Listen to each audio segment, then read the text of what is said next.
February 22nd, 2014, a game by the name Ryu Ga Gotoku Ishin was released in Japan.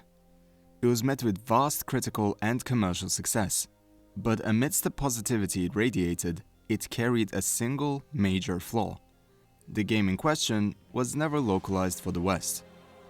On this day, however, that flaw was removed, as the remake titled Like a Dragon Ishin has finally hit the market. This isn't going to be a review of the game, as, to be perfectly honest, I haven't purchased it yet. That aside, I did want to make a brief video to celebrate the release of this long-awaited game, because this is a huge deal for the community, and I don't think most people realize why that is. To those unfamiliar with the inner workings of this franchise, this may seem like just another new Yakuza game, and we get one of those every year, right? But this is far more important than that.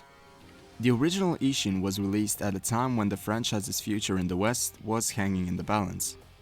At that point, the last release we've seen from Ryu Ga Gotoku Studios was 2012's Yakuza Dead Souls, a game that was sadly not that well received in the West. The game that was released after it was Yakuza 5, and we only saw it localized in 2015, 3 years after the title's original debut. The fact we'd even seen it then was a miracle in and of itself, in no small part thanks to the vocal support from fans and Sega's willingness to comply. Whether or not we would actually see any more games beyond the then newly announced Yakuza 0 was anyone's guess. Obviously, we all know how that story turned out, and RGG Studio has been working tirelessly to make up for lost time, by slowly making more and more of their catalog available to us on a wide range of systems.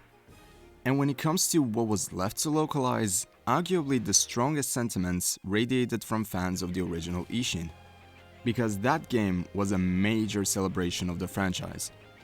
You could argue that Yakuza 5 and 0 were also celebrations in the way they were constructed, and that is a good observation, but Ishin really took it to another level.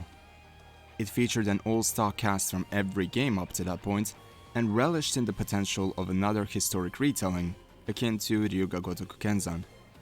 They were creatively firing on every level with these 3 releases, so it makes sense that they are all frequently counted as the peak of the franchise. This may also lead you to understand why the absence of a game like Ishin in the West would be such a sore subject. We know it is amazing even without the narrative context, because countless fans have imported the Japanese version just to support the team that made it and celebrate a new release. In all honesty, I'm certain that everyone would have been happy even with just a basic localization of the game, vaguely similar to the way the remastered collection came to be. But RGG clearly knew how important this release was to everyone involved, so they went the extra mile. They made a full-on remake in a new engine, with new mechanics, yet sporting the same noble intentions they've had when they've made the original. They celebrated everything they've achieved with the franchise, now updating the roster with fan-favorite characters from Yakuza 0, 6, and 7. They even involved longtime fans of the franchise through the now expanded Card Troop system. This one release, perhaps even more so than the original, was a genuine passion project. A team saying thank you for your unwavering support through the darkest of times.